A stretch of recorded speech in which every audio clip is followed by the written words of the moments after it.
अस्सलाम वालेकुम दोस्तों, जीए सिंध जीए लतीफ़ भाई बोली जीअं त हाज़िर आहियूं हिकिड़े नए ख़िदमतुनि जे प्रोग्राम सां गॾु, जंहिंजे लाइ असां ख़ासि ताउन कयो आहे। हिकु असांजो उस्ताद भाउ आहे जेको पघारनि मां बचति करे असांजे हमेशह अमानत मोकिलींदो आहे। उन हिन भेरे असांजे अमानत मोकिली आहे ही 3500 रुपया।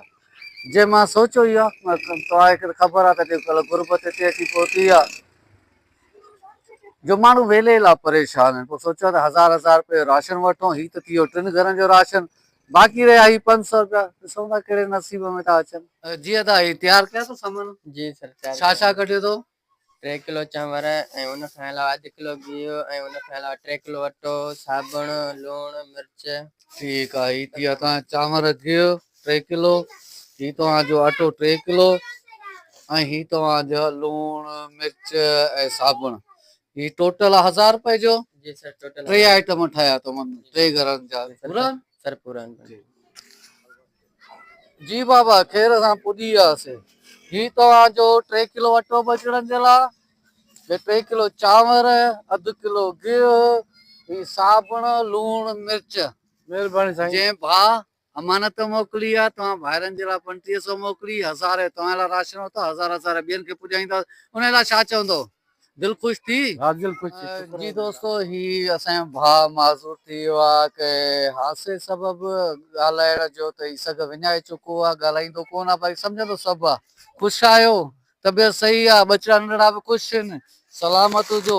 हे तुंहिंजे बच्चनि जे लाइ अटो, ही चांवर, गिहु, साबुण। हाणे कीअं खणंदे? खणी वेंदे? अचे खण ॾिसां मां। बिस्मिल्लाह। अब हथो जिराए खणायसि थोरो। तव्हां खणायोसि। शाबाश, सलामत हुजो। हाणे जंहिं भाउ मोकिले थो न कि दुआ ज़रूर कजो। हाँ सुन। अस्सलाम वालेकुम बाबा। हेॾा मोकिले बाबा, हेॾा मुंहिंजा बाबा। कीअं आहियो? तबियत सही आहे?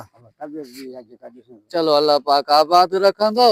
बाबा, ही तुंहिंजे बचड़नि जे लाइ भाउ मां त मोकिली 3 किलो अटो, 3 किलो चांवर, गिहु, लूणु, मिर्च, साबुण।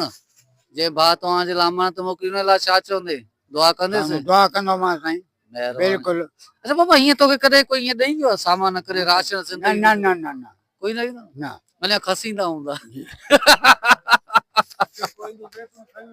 जैतून ख़रीदार चुराए था वञनि। चोराए था वञनि। ॾाढा ई या ज़ुल्म जी इंतिहा आहे। पुॼी नथो सघां। हेड़नि मज़लूमनि जा तव्हां ज़ैतून चोराए था वञो, पिटेलो कुझु ख़्यालु कयो। पर हाणे ॾाढा आहिनि त ॾाढनि खे छा न बाबा, कंदासीं? ॾाढा केरु? मां इहो भॼी था वञनि, मां भॼन जहिड़ो हुजनि मां भॼां न। वरी जवानी मोटी अचे पोइ अचे त पोइ साईं अलाह खां दुआ घुरानो आहे। तव्हां भाइरनि खे दुआ कयो त को जवानी थिए।